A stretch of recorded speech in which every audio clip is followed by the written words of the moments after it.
Hello ವೀಕ್ಷಕರೇ, ಎಲ್ರಿಗೂ ನಮಸ್ಕಾರ. Welcome back to my channel. ನಾನು ನಿಮ್ಮ ನವೀನ್. ನೀವು ನೋಡ್ತಿರೋದು ಚಿಲ್ ಸಿಟಿ ನವೀನ್ ಚಾನಲ್. ಇವತ್ತು ನಮ್ಮ ಚಾನಲ್ ಬರ್ತಿರೋ ವ್ಲಾಗ್ ಅಲ್ಲಿ 4 ಡೇಸ್ ಅಲ್ಲಿ ಉಡುಪಿ, ಕುಂದಾಪುರ, ಮುರುಡೇಶ್ವರ್, ಕೊಲ್ಲೂರು, ಸಿಗಂದೂರ್ನ ಯಾವ ತರ ಎಕ್ಸ್ಪ್ಲೋರ್ ಮಾಡಬಹುದು ಅನ್ನೋದನ್ನ ಈ ವಿಡಿಯೋಲಿ ಡೀಟೇಲ್ ಆಗಿ ತಿಳಿಸ್ಕೊಡ್ತೀನಿ. ವಿಡಿಯೋ ಅಂತೂ ತುಂಬಾನೇ ಇಂಟ್ರೆಸ್ಟಿಂಗ್ ಆಗಿರುತ್ತೆ. ವಿಡಿಯೋನ ಸ್ಕಿಪ್ ಮಾಡದೆ ಫುಲ್ ನೋಡಿ. ಹಂಗೆ ಮರೆಯದೆ ನಮ್ಮ ಚಾನಲ್ ನ ಸಬ್ಸ್ಕ್ರೈಬ್ ಮಾಡ್ಕೊಳ್ಳಿ. ಬನ್ನಿ ವಿಡಿಯೋ ಒಳಗಡೆ ಹೋಗಿ ನೋಡೋಣ ಏನೆಲ್ಲ ಇದೆ ಅಂತ.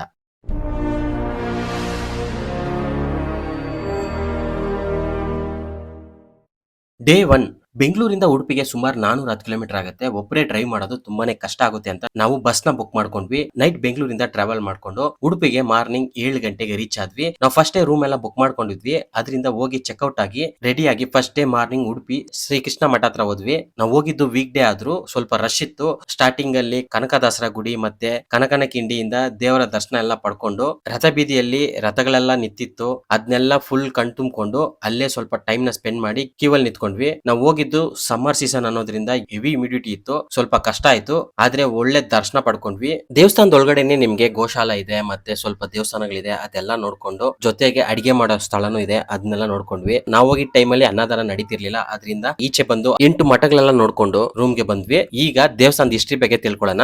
ಉಡುಪಿ ಅನ್ನೋ ಹೆಸರು ಹೆಂಗ್ ಬಂತು ಮತ್ತೆ ಶ್ರೀಕೃಷ್ಣ ಉಡುಪಿಗೆ ಹೆಂಗ್ ಬಂದ್ರು ಅಂತ ನಿಮ್ಗೆ ಗೊತ್ತಾ? ಎಲ್ರಿಗೂ ಗೊತ್ತಿದ್ದಂಗೆ ಶ್ರೀಕೃಷ್ಣ ಹುಟ್ಟಿದ್ದು ಮಧುರದಲ್ಲಿ, ಬೆಳೆದಿದ್ದು ಬೃಂದಾವನದಲ್ಲಿ, ಆಳ್ವಿಕೆ ಮಾಡಿದ್ದು ದ್ವಾರಕದಲ್ಲಿ. ಹಾಗಾದ್ರೆ ಹೆಂಗೆ ಉತ್ತರ ಕಡೆಯಿಂದ ದಕ್ಷಿಣ ಕಡೆಗೆ ಅವ್ರು ಬಂದ್ರು? ಒಂದು ದಿವಸ ಮಧ್ವಾಚಾರ್ಯರು ಮಲ್ಪೆಯಲ್ಲಿ ಸ್ನಾನ ಮಾಡ್ಬೇಕಾದ್ರೆ ದ್ವಾರಕದಿಂದ ಬಂದಂತ ಹಡಗು ಬಿರುಗಾಳಿಗೆ ಸಿಕ್ಕಿ ಇನ್ನೇನ್ ಮುಳುಗೋಗುತ್ತೆ ಅನ್ನೋ ಸಮಯದಲ್ಲಿ ಮಧ್ವಾಚಾರ್ಯರು ತಮ್ಮ ಶಕ್ತಿಯಿಂದ ಹಡಗನ್ನ ಉಳಿಸ್ತಾರೆ. ಆಗ ಹಡಗಲ್ಲಿದ್ದ ಮಾಲೀಕ ತಮ್ಮನ್ನ ರಕ್ಷಿಸಿದಕ್ಕಾಗಿ ಕಾಣಿಕೆ ರೂಪದಲ್ಲಿ ಹಡಗಲ್ಲಿದ್ದ ಗೋಪಿ ಚಂದಿಕೆಯ 2 ಗಡ್ಡೆಗಳನ್ನು ಕೊಡ್ತಾರೆ. ಅಷ್ಟೇ ಕಾಣಿಕೆ ಸಾಕು ಅಂತ ಮಧ್ವಾಚಾರ್ಯರು ಅದನ್ನ ತಗೊಂಡೋಗಿ ಒಂದು ಗಡ್ಡೆಯನ್ನು ಅಲ್ಲೇ ಇಡ್ತಾರೆ. ಅದರಲ್ಲಿ ಬಲರಾಮನ ವಿಗ್ರಹ ಇರುತ್ತೆ. ಇನ್ನೊಂದನ್ನ ಉಡುಪಿಯಲ್ಲಿ ತಗೊಂಡ್ ಬಂದು ತೊಳಿತಾರೆ. ಅದುವೇ ಇವತ್ತಿನ ಮಧ್ವ ಸರೋವರ. ತೊಳೆದಾಗ ಅದರಿಂದ ಸುಂದರ ಬಾಲಕೃಷ್ಣನ ವಿಗ್ರಹ ಇರುತ್ತೆ. ಅದನ್ನ 13ನೇ ಶತಮಾನದಲ್ಲಿ ಪ್ರತಿಷ್ಠಾಪನೆ ಮಾಡಿ ಪಕ್ಕದಲ್ಲೇ ಒಂದು ದೀಪವನ್ನ ಬೆಳಗಿಸ್ತಾರೆ. ಅದೇ ಇವತ್ತಿನ ನಂದಾದೀಪ. ಕತೆ ಇಷ್ಟ ಆಗಿದ್ರೆ ಹರೇ ಕೃಷ್ಣ ಅಂತ ಕಮೆಂಟ್ ಮಾಡಿ. ಜೊತೆಗೆ ಕನಕನ ಕಿಂಡಿ ಕಥೆನೂ ಕೇಳ್ಕೊಂಡ್ ಬಂದ್ಬಿಡೋಣ ಬನ್ನಿ. ಉಡುಪಿಗೆ ಹೋದಾಗ ಎಲ್ರು ಖಂಡಿತ ಇಲ್ಲಿಂದ ಶ್ರೀಕೃಷ್ಣನ ದರ್ಶನ ಮಾಡದೆ ಬರೋದೇ ಇಲ್ಲ. ಅದೇ ಈ ಕನಕನ ಕಿಂಡಿ. ಹೌದು, ಕೃಷ್ಣನ ಪರಮ ಭಕ್ತನಾದ ಕನಕದಾಸರು 16ನೇ ಶತಮಾನದಲ್ಲಿ ಕೃಷ್ಣನ ದರ್ಶನ ಪಡ್ಕೊಳ್ಳಕ್ಕೆ ಬರ್ತಾರೆ. ಆದ್ರೆ ಕೀಳ್ಜಾತಿಯನ್ನು ಒಂದೇ ಕಾರಣಕ್ಕಾಗಿ ದೇವಸ್ಥಾನದ ಒಳಗಡೆ ಪ್ರವೇಶ ಕೊಡಲ್ಲ ಅವರಿಗೆ. ಆಗ ಕನಕದಾಸರು ಕೀರ್ತನೆಯನ್ನು ಆಡ್ಕೊಂಡು ಶ್ರೀಕೃಷ್ಣನ ಹತ್ರ ಪ್ರಾರ್ಥನೆ ಮಾಡ್ಕೋತಾರೆ. ಆಗ ಕನಕದಾಸರ ಭಕ್ತಿಗೆ ಮೆಚ್ಚಿ ಶ್ರೀಕೃಷ್ಣ ಪೂರ್ವದಿಂದ ಪಶ್ಚಿಮಕ್ಕೆ ತಿರುಗಿ ಈ ಕಿಟಕಿಯಿಂದ ಕನಕದಾಸರಿಗೆ ದರ್ಶನ ಕೊಡ್ತಾರೆ. ಅದನ್ನೇ ಕನಕನ ಕಿಂಡಿ ಅಂತ ಹೇಳ್ತಾರೆ. ಈಗ್ಲೂ ಕನಕನ ಕಿಂಡಿ ಎದುರುಗಡೆನೆ ಕನಕದಾಸರ ಗುಡಿಯನ್ನು ನೀವು ನೋಡಬಹುದು. ಮತ್ತೆ ಮಧ್ವಾಚಾರ್ಯರು ಶ್ರೀಕೃಷ್ಣನ ಅರ್ಚನೆಗಾಗಿ ಅಷ್ಟ ದಿಕ್ಕುಗಳಲ್ಲಿ 8 ಮಠಗಳನ್ನು ಸ್ಥಾಪನೆ ಮಾಡ್ತಾರೆ. ಇಲ್ಲಿ ವರ್ಷಕ್ಕೊಮ್ಮೆ ನಡೆಯೋ ಪರ್ಯಾಯ ಉತ್ಸವ ಒಂದು ನಾಡ ಹಬ್ಬವಾಗಿ ಆಚರಣೆ ಮಾಡ್ತಾರೆ. ಆಗ ಲಕ್ಷಾಂತರ ಭಕ್ತಾದಿಗಳು ಇಲ್ಲಿ ಬಂದು ಆ ಕೃಷ್ಣನ ದರ್ಶನ ಪಡ್ಕೋತಾರೆ. ಆ ಸಮಯದಲ್ಲಿ ಒಂದು ಮಠ ಇಂದ ಇನ್ನೊಂದು ಮಠಕ್ಕೆ ದೇವಸ್ಥಾನದ ಆಡಳಿತ ಚೇಂಜ್ ಆಗುತ್ತೆ. ಮತ್ತೆ ಉಡುಪಿ ಅನ್ನೋ ಹೆಸರು ಸಂಸ್ಕೃತದಲ್ಲಿ ಉಡುಪ ಇಂದ ಬಂದಿದ್ದು ಅಂತ ಹೇಳ್ತಾರೆ. ಉಡು ಅಂದ್ರೆ ನಕ್ಷತ್ರ, ಪ ಅಂದ್ರೆ ಒಡೆಯ, ಅದರಿಂದ ನಕ್ಷತ್ರದ ಒಡೆಯ ಅಂತಾನು ಹೇಳ್ತಾರೆ. ಈಗ ನಿಮ್ಗೆ ಉಡುಪಿ ಬಗ್ಗೆ ಸ್ವಲ್ಪ ಡೀಟೇಲ್ಸ್ ಗೊತ್ತಾಗಿರುತ್ತೆ ಅನ್ಕೋತೀನಿ. ದೇವಸ್ಥಾನದಿಂದ ಬಂದು ಲಂಚ್ ಮಾಡ್ಕೊಂಡು ನೆಕ್ಸ್ಟ್ ನಾವು ಹೋಗಿದ್ದು ಮಲ್ಪೆ ಬೀಚ್ ಗೆ. ಫುಲ್ ಬಸ್ ಅಲ್ಲೇ ಟ್ರಾವೆಲ್ ಮಾಡಿದ್ವಿ. ಅಲ್ಲಿ ಹೋಗಿ ಸ್ವಲ್ಪ ಟೈಮ್ ನ ಸ್ಪೆಂಡ್ ಮಾಡಿ ಅಲ್ಲಿಂದ ಸೇಂಟ್ ಮೇರಿಸ್ ಐಲ್ಯಾಂಡ್ ಗೆ ಒಬ್ಬರಿಗೆ 400 ರೂಪೀಸ್ ಟಿಕೆಟ್ ತಗೊಂಡು ಹೋದ್ವಿ. ಸಮುದ್ರದ ಮಧ್ಯ ಬೋಟ್ ಅಲ್ಲಿ ಟ್ರಾವೆಲ್ ಮಾಡೋದು ತುಂಬಾನೇ ಸಖತ್ತಾಗಿತ್ತು. 30 ಮಿನಿಟ್ಸ್ ಬೋಟ್ ಅಲ್ಲಿ ಟ್ರಾವೆಲ್ ಮಾಡ್ಕೊಂಡು ಬಂದ್ರೆ ಬೇರೆ ಪ್ರಪಂಚಕ್ಕೆ ಕರ್ಕೊಂಡ್ ಬಂದ್ಬಿಡ್ತಾರೆ. ಆ ಪ್ರಪಂಚದ ಹೆಸರೇ ಸೇಂಟ್ ಮೇರಿಸ್ ಐಲ್ಯಾಂಡ್. ಇಲ್ಲಿ ನೀರಂತೂ ಫುಲ್ ಬ್ಲೂಯಿಶ್ ಕಲರ್ ಅಲ್ಲಿ ಸಖತ್ ಕ್ರಿಸ್ಟಲ್ ಕ್ಲಿಯರ್ ಆಗಿ ಕಾಣಿಸುತ್ತೆ. ಮತ್ತೆ ಇದು ಜಿಯಾಲಜಿಕಲ್ ಮಾನ್ಯುಮೆಂಟ್ ಆಫ್ ಕರ್ನಾಟಕ. ಯಾಕಂದ್ರೆ ರೆಕ್ಟಾಂಗುಲರ್ ಅಂಡ್ ಹೆಕ್ಸಾಗೋನಲ್ ಶೇಪ್ ಅಲ್ಲಿ 88 ಮಿಲಿಯನ್ ಇಯರ್ಸ್ ಮುಂದೆ ಫಾರ್ಮ್ ಆಗಿರೋ ರಾಕ್ಸ್ ನ ನೀವು ಇಲ್ಲಿ ಬಿಟ್ರೆ ಬೇರೆ ಎಲ್ಲೂ ನೋಡಕ್ಕಾಗಲ್ಲ. ಅಷ್ಟೊಂದು ಯೂನಿಕ್ ರಾಕ್ಸ್ ಇಲ್ಲಿದೆ. ಜೊತೆಗೆ ಈ ಬೀಚ್ ಅಲ್ಲಿ ನಿಮ್ಗೆ ಮರಳಿಗೆ ಬದಲು ಫುಲ್ ಸೆಲ್ಸೆ ಕಾಣಿಸುತ್ತೆ. ಅಷ್ಟು ಸುಂದರವಾಗಿರುತ್ತೆ. ಇದು ಯಾವ ಬಾಳಿಗೂ ಕಡಿಮೆ ಇಲ್ಲ. ಆದ್ರೆ ಬರೀ 1 ಅವರ್ ಮಾತ್ರನೇ ನಿಮ್ಗೆ ಟೈಮ್ ಇರುತ್ತೆ ಇಲ್ಲಿ ಸ್ಪೆಂಡ್ ಮಾಡಕ್ಕೆ. ಅಷ್ಟರಲ್ಲಿ ನೀವು ಫುಲ್ ಐಲ್ಯಾಂಡ್ ನೇ ಕವರ್ ಮಾಡಬಹುದು. ಇಲ್ಲೇ ವಾಶ್ರೂಮ್ಸ್, ಫೋಟೋ ಪಾಯಿಂಟ್ಸ್, ಸ್ವಲ್ಪ ಶಾಪ್ಸ್ ಸಿಗುತ್ತೆ. ಜೊತೆಗೆ ತುಂಬಾನೇ ಕ್ಲೀನ್ ಅಂಡ್ ನೀಟ್ ಆಗಿ ಮೇಂಟೈನ್ ಮಾಡಿದ್ದಾರೆ. ನೀವ್ ಯಾರಾದ್ರೂ ಉಡುಪಿಗೆ ಬಂದ್ರೆ ಖಂಡಿತ ಇಲ್ಲಿಗೆ ಬರೋದ್ ಮಾತ್ರ ಮರಿಬೇಡಿ. ಅಲ್ಲಿ 1 ಅವರ್ ಟೈಮ್ ನ ಸ್ಪೆಂಡ್ ಮಾಡದ್ಮೇಲೆ ಮತ್ತೆ ನಿಮ್ಗೆ ಬೋಟ್ಸ್ ಅಲ್ಲಿ ಬರುತ್ತೆ. ಅದ್ರಲ್ಲಿ ಮತ್ತೆ ನೀವು ರಿಟರ್ನ್ ಮಲ್ಪೆ ಬೀಚ್ ಹತ್ರನೇ ಬರ್ಬೋದು. ಅಲ್ಲೆಲ್ಲ ಮುಗಿಸ್ಕೊಂಡು ಮತ್ತೆ ಉಡುಪಿಗೆ ಬರೋ ಅಷ್ಟರಲ್ಲಿ ನಮ್ಗೆ ಒಂದು 4 o'clock ಆಗಿತ್ತು. ಸರಿ, ಕಾಪು ಬೀಚ್ ತುಂಬಾನೇ ಚೆನ್ನಾಗಿರುತ್ತೆ ಅಂತ ತುಂಬಾ ಜನ ಹೇಳ್ತಿದ್ರು. ಅದರಿಂದ ಸೀದಾ ಬಸ್ ಹತ್ಕೊಂಡು ಕಾಪು ಬೀಚ್ ಗೆ ಹೋದ್ವಿ. ಅಲ್ಲಿ ಬೀಚ್ ತುಂಬಾನೇ ಕ್ಲೀನ್ ಅಂಡ್ ನೀಟ್ ಆಗಿ ನೋಡಕ್ಕೆ ತುಂಬಾನೇ ಸುಂದರವಾಗಿ ಕಾಣಿಸಿತ್ತು. ಅಲ್ಲಿ ಬ್ಯೂಟಿಫುಲ್ ಲೈಟ್ ಹೌಸ್ ಬೇರೆ ಇತ್ತು. ಇನ್ನೇನ್ ಸನ್ಸೆಟ್ ಆಗೋ ಸಮಯ ಬೇರೆ ಬಂದಿತ್ತು. ಲೈಟ್ ಹೌಸ್ ಈವ್ನಿಂಗ್ 4 PM ಇಂದ 6 PM ತನಕ ಮಾತ್ರನೇ ಓಪನ್ ಇರುತ್ತೆ. ಎಂಟ್ರಿ ಫೀಸ್ ಬಂದು ಒಬ್ಬರಿಗೆ 10 ರೂಪೀಸ್ ಚಾರ್ಜ್ ಮಾಡ್ತಾರೆ. ಈ ಲೈಟ್ ಹೌಸ್ ನ ಎತ್ತರ ಬಂದು 27 ಮೀಟರ್ಸ್. ಇದು ಬ್ರಿಟಿಷ್ ಕಾಲದಲ್ಲಿ 1901 ನಿರ್ಮಾಣ ಮಾಡಿದ್ದಾರೆ. ಇದು ಉಡುಪಿಯಿಂದ ಒಂದು 15 ಕಿಲೋಮೀಟರ್ಸ್ ಆಗುತ್ತೆ. ಬಸ್ಸಸ್ ಇದೆ. ಮೇಲೆ ಹತ್ಕೊಂಡು ಹೋಗಿ ಅಲ್ಲಿ ಸನ್ಸೆಟ್ ನೋಡೋ ಎಕ್ಸ್ಪೀರಿಯನ್ಸ್ ಅಂತೂ ಬೆಸ್ಟ್ ಅಂತ ಹೇಳ್ಬೋದು. ಮತ್ತೆ ಆ ಬೀಚ್ ವ್ಯೂನು ತುಂಬಾನೇ ಸೂಪರ್ ಆಗಿ ಕಾಣಿಸುತ್ತೆ. ಒಳ್ಳೆ ಎಕ್ಸ್ಪೀರಿಯನ್ಸ್ ಆಯ್ತು ನಮ್ಗಂತೂ. ನೀವು ಖಂಡಿತ ಈ ಕಾಪು ಬೀಚ್ ನ ಮಾತ್ರ ಮಿಸ್ ಮಾಡ್ಬಿಡಿ. ಇನ್ನೂ ಸ್ವಲ್ಪ ಟೈಮ್ ನ ಸ್ಪೆಂಡ್ ಮಾಡ್ಬೇಕು ಅನ್ಸ್ತು. ಆದ್ರೆ ಜೋರ್ ಮಳೆ ಶುರುವಾಯ್ತು ಅಂತ ರಿಟರ್ನ್ ಬಂದ್ವಿ ರೂಮ್ಗೆ. ಇಲ್ಲಿಗೆ ನಮ್ದು ಫಸ್ಟ್ ಡೇ ಕಂಪ್ಲೀಟ್ ಆಯ್ತು. ಡೇ 2 ನೆಕ್ಸ್ಟ್ ಡೇ ನಾವು ಪ್ಲಾನ್ ಮಾಡ್ಕೊಂಡಿದ್ದು ಕುಂದಾಪುರದಲ್ಲಿರೋ ಪ್ಲೇಸಸ್ ನ ಕವರ್ ಮಾಡ್ಬೇಕು ಅಂತ. ಸರಿ, ಬೆಳಿಗ್ಗೆ ಬೇಗ ಎದ್ದು ರೆಡಿಯಾಗಿ ಚೆಕ್ಔಟ್ ಮಾಡ್ಕೊಂಡು ಉಡುಪಿ ಬಸ್ ಸ್ಟ್ಯಾಂಡ್ ಗೆ ಹೋಗಿ ಅಲ್ಲಿಂದ ಸೀದಾ ಕುಂದಾಪುರ ಬಸ್ ಹತ್ಕೊಂಡ್ವಿ. ಉಡುಪಿಯಿಂದ ಕುಂದಾಪುರಕ್ಕೆ 36 ಕಿಲೋಮೀಟರ್ ಆಗುತ್ತೆ. ಒಂದು 45 ಮಿನಿಟ್ಸ್ ಜರ್ನಿ ಇರುತ್ತೆ. ಹೋಗಿ ಕುಂದಾಪುರ ಬಸ್ ಸ್ಟಾಪ್ ಅಲ್ಲಿ ಇಳ್ಕೊಂಡು ಕೋಡಿ ಬೀಚ್, ಡೆಲ್ಟಾ ಪಾಯಿಂಟ್, ಮಾಂಗ್ರೂ ಫಾರೆಸ್ಟ್ ಮತ್ತೆ ಡಾಲ್ಫಿನ್ ವ್ಯೂಸ್ ಎಲ್ಲ ನೋಡ್ಸಕ್ಕೆ ಒಂದು ಬೋಟ್ ರೈಡ್ ಇದೆ ಅಂತ ಹೇಳಿದ್ರು. ಸರಿ, ಅದನ್ನ ಎಕ್ಸ್ಪ್ಲೋರ್ ಮಾಡೋಣ ಅಂತ ಆಟೋ ಹತ್ಕೊಂಡು ಸೀದಾ ಕೋಡಿ ಬೀಚ್ ವ್ಯೂ ಪಾಯಿಂಟ್ ಹತ್ರ ಹೋದ್ವಿ. ಅಲ್ಲಿ ಬೇಜಾನ್ ಬೋಟ್ಸ್ ಇತ್ತು. ಅಲ್ಲಿ ಕಲ್ಕಿ ಅಡ್ವೆಂಚರ್ಸ್ ಜೊತೆ ಹೋಗಿ ರೈಡ್ ನ ಎಂಜಾಯ್ ಮಾಡಿದ್ವಿ. ಈಗ ಅವ್ರ ಹತ್ರನೇ ಕೇಳೋಣ ಅವರು ಏನೆಲ್ಲ ತೋರಿಸ್ತಾರೆ ಅಂತ. ಬನ್ನಿ ಗೈಸ್, ಕುಂದಾಪುರ ಕೋಡಿ ಬೀಚ್ ಗೆ ಬಂದು ತುಂಬಾ ಒಳ್ಳೆ ಕೆಲಸ ಮಾಡಿದೀವಿ. ಯಾಕಂದ್ರೆ 1.5 hour ಇವರು ಸೂಪರ್ ಆಗಿ ನಮ್ಮನ್ನ ಕರ್ಕೊಂಡೋಗಿ ಎಲ್ಲ ತೋರ್ಸ್ಕೊಂಡ್ ಬಂದ್ರು. ಅವ್ರು ಯಾರು ಅಂದ್ರೆ ಕಲ್ಕಿ ಅಡ್ವೆಂಚರ್ಸ್ ಅಂತ. ಇವಾಗ ಅವ್ರ ಹತ್ರನೇ ಕೇಳಿ ತಿಳ್ಕೊಳ್ಳೋಣ 1.5 hour ಅಲ್ಲಿ ಏನೆಲ್ಲ ತೋರಿಸ್ತಾರೆ ಅಂತ. ಅಣ್ಣ, ನೀವು 1.5 hour ಅಲ್ಲಿ ಏನೆಲ್ಲ ಕರ್ಕೊಂಡೋಗಿ ತೋರಿಸ್ತೀರಾ? ಏನೆಲ್ಲ ಮೇನ್ ಪಾಯಿಂಟ್ಸ್ ಇದೆ ಇಲ್ಲಿ ಕುಂದಾಪುರ ಕೋಡಿ ಬೀಚ್ ಹತ್ರ? ಸೊ ನಮ್ಮ ಹತ್ರ ಬಂದ್ಬಿಟ್ಟು ಇವಾಗ ನಿಮ್ಗೆ 4 ಸ್ಪಾಟ್ ಇರ್ತದೆ. ಈ 4 ಸ್ಪಾಟ್ ಕವರೇಜ್ ಮಾಡ್ಲಿಕ್ಕೆ ನಿಮ್ಗೆ ಮಿನಿಮಮ್ ಅಂದ್ರೂ 1 ಗಂಟೆ ಮಿನಿಮಮ್ ಆಗಿರ್ತದೆ.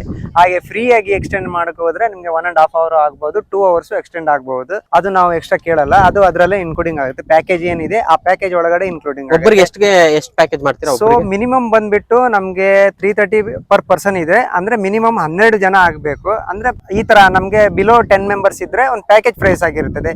ಅಬೌವ್ 10 ಆಗಿದ್ರೆ ಪರ್ ಪರ್ಸನ್ 330 ಇದೆ ಅಟ್ ಪ್ರೆಸೆಂಟ್ ಆಗಿರುವಂತದ್ದು. ಹಾಗೆ ನಮ್ಗೆ ಜರ್ನಿ ಸ್ಟಾರ್ಟ್ ಮಾಡ್ತಾ ಫಸ್ಟ್ ಹೋಗ್ತೇವೆ ನಾವು ಈಗ ಡೆಲ್ಟಾ ರೌಂಡಿಗೆ. ಡೆಲ್ಟಾ ಹೋದ್ರೆ ನಮ್ಗೆ 5 ನದಿ ಸಂಗಮ ಆಗುತ್ತೆ. ಪಂಚಗಂಗಾವಳಿ ಅಂತ ನಾವು ಲೋಕಲ್ ಆಗಿ ನಾವು ಕರಿತೇವೆ. ಇಲ್ಲಿ 5 ನದಿ ಸಂಗಮ ಆಗುತ್ತೆ. ಸೋಪಣಿಕ, ಕೇದಕ, ಚಕ್ರ, ವರಾಯಿ, ಕುಬ್ಜ ಅಂತ ಈ 5 ನದಿ ಸೇರುತ್ತೆ. ಇದು ಹಾಗೆ ದಾಟ್ಕೊಂಡು ಮುಂದೆ ಹೋದ್ರೆ ಅಡ್ವೆಂಚರ್ ಆಗಿ ನಮ್ಗೆ ಏನು ಈ ಡಾಲ್ಫಿನ್ ಅಂತ ಕಾಣ್ಲಿಕ್ಕೆ ಸಿಗುತ್ತೆ. ಅದಾಗ ಬಂದವಾಗ ನಾವು ರಿಟರ್ನ್ ಆಗಿ ತಿರ್ಗಾ ಮ್ಯಾಂಗ್ರೋವ್ ಫಾರೆಸ್ಟ್ ಹೋಗುತ್ತೆ. ನಿಮ್ಗೆ ಯಾವ ತರ ಫೋಟೋ ಶೂಟ್ ಬೇಕು ಆ ತರ ಎಲ್ಲ ಫೋಟೋ ಶೂಟ್ ಮಾಡಬಹುದು. ಲೊಕೇಶನ್ ಎಲ್ಲ ಚೆನ್ನಾಗಿದೆ, ನೋಡಿದ್ರಲ್ಲ ಆಲ್ರೆಡಿ. ಅದು ಬಂದ್ಬಿಟ್ಟು ನಿಮ್ಗೆ ಇನ್ನು ಕೊನೆಯದಾಗಿ ಸ್ಯಾಂಡ್ ಐಲ್ಯಾಂಡ್ ಅಲ್ಲಿ ಮಕ್ಕಳಿಗೆ ವಾಟರ್ ಸ್ಪೋರ್ಟ್ಸ್, ವಾಟರ್ ಅಲ್ಲಿ ಆಟ ಆಡ್ಬೇಕಾದ್ರೆ ನೀವು ಇದರಲ್ಲಿ ತುಂಬಾ ಚೆನ್ನಾಗಿ ಆಡಬಹುದು. ಇದಾದ ನಂತರ ನಮ್ದು ಈ ಪ್ಯಾಕೇಜ್ ಅಲ್ಲಿ ಮುಗೀತು. 1.5 hour ಕರೆಕ್ಟ್ ಆಗಿ ಮುಗೀತು. ಈಗ ಡಾಲ್ಫಿನ್ಸ್ ಬಂದು ನೀವು ಡೈಲಿ ಸ್ಪಾಟ್ ಮಾಡಕ್ಕಾಗುತ್ತಾ? ಇಲ್ಲ ಡಾಲ್ಫಿನ್ ಅಂದ್ರೆ ನೀವು ಒಂದಿನ ಮೊದಲು ಕೇಳಬೇಕು. ಮಾರ್ನಿಂಗ್ ಸೆಕ್ಷನ್ ಅಲ್ಲಿ ಬೆಟರ್ ವಿಜುವಲ್ ಇರುತ್ತೆ. ಓಕೆ, ಇವನ್ ನೀವು ಆಫ್ಟರ್ನೂನ್ ನಮ್ಮ ಮಧ್ಯಾಹ್ನ 12 ಗಂಟೆಗೆ ಬಂದ್ಬಿಟ್ಟು ನಾವು ಗ್ಯಾರಂಟಿ ಕೇಳಿದ್ರೆ ಗ್ಯಾರಂಟಿ ಕೊಡಲ್ಲ. ಒಂದ್ ಸ್ಪಾಟ್ ಕರ್ಕೊಂಡು ಹೋಗ್ತೇವೆ. ಬಟ್ ಇದ್ರೆ ಅದೃಷ್ಟ ಪ್ರಕಾರ ತೋರಿಸ್ತೇವೆ. ಇನ್ನು ಮಾರ್ನಿಂಗ್ ಸೆಕ್ಷನ್ ಅಲ್ಲಿ ನಾವು 100% ನಿಮ್ಗೆ ಪ್ರೊವೈಡ್ ಮಾಡ್ತೀವಿ. ನಮಗೂ ಸೂಪರ್ ಆಗಿ ಕಾಣಿಸ್ತು. ಮತ್ತೆ ಬಂದ್ರ ತೋರಿಸ್ತಾರಲ್ಲ, ಅಲ್ಲಿ ಬಂದರ ಗಂಗೊಳ್ಳಿ ಮೀನುಗಾರಿಕೆ ಬಂದರ್ ಅದು ಸಖತ್ತಾಗಿತ್ತು. ಓವರ್ ಆಲ್ ಒಳ್ಳೆ ಎಕ್ಸ್ಪೀರಿಯನ್ಸ್ ಇತ್ತು. ನಮ್ಗಂತೂ ಸಖತ್ತಾಗಿತ್ತು. 1.5 hour ಸೂಪರ್ ಆಗಿ ಎಕ್ಸ್ಪೀರಿಯನ್ಸ್ ಮಾಡಿದ್ರಿ. ಎಲ್ಲಾನು ಸಖತ್ತಾಗಿತ್ತು. ತುಂಬಾ ಥ್ಯಾಂಕ್ಸ್. ಅಲ್ಲಿ ಮುಗಿಸ್ಕೊಂಡು ಬರೋಷ್ಟರಲ್ಲಿ 12 ಗಂಟೆ ಆಗಿತ್ತು. ಸರಿ, ಕುಂದಾಪುರದಲ್ಲಿ ರೂಮ್ ಬುಕ್ ಮಾಡ್ಕೊಂಡು ಅಲ್ಲೇ ಲಂಚ್ ಮಾಡ್ಕೊಂಡು ಸೀದಾ ಕೆರಡಿ ವಿಲೇಜ್ ಗೆ ಹೋದ್ವಿ.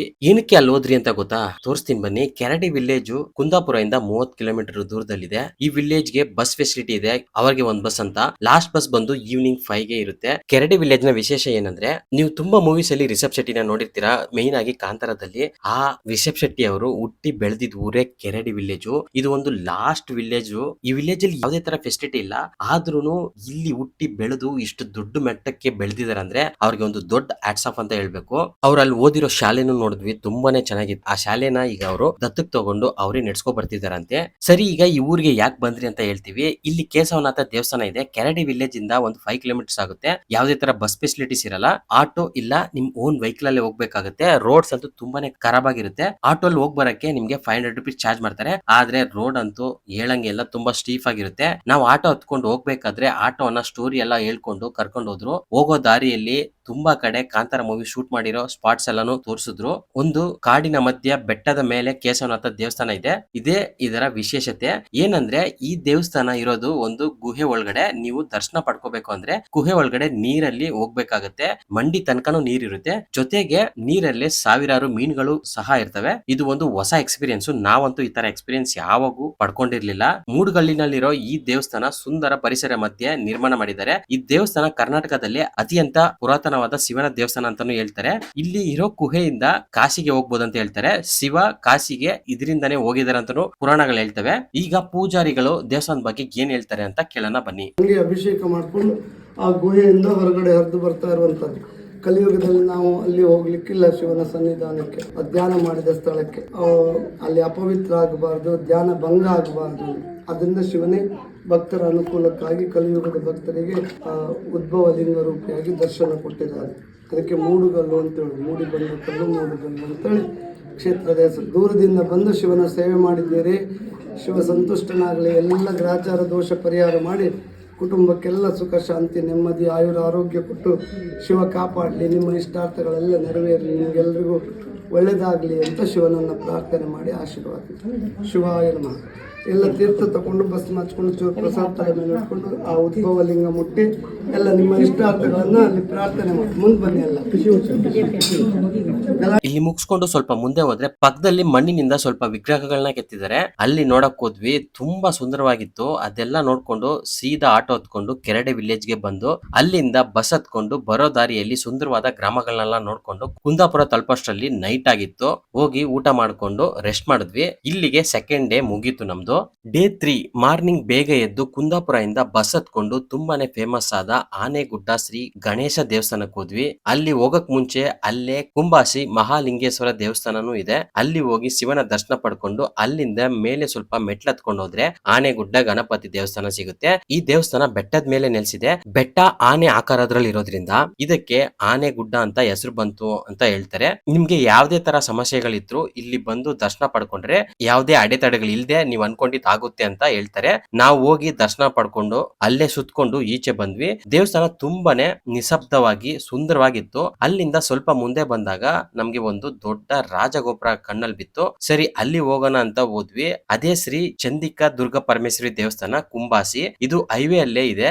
ರಾಜಗೋಪುರ ಅಂತೂ ನೋಡಕ್ಕೆ ತುಂಬಾನೇ ಚೆನ್ನಾಗಿತ್ತು. ಮತ್ತೆ ದರ್ಶನಕ್ಕೆ ಹೋದಾಗ ಒಳಗಡೆ ಕ್ಯಾಮ್ರಾ ಅಲೋ ಇರ್ಲಿಲ್ಲ.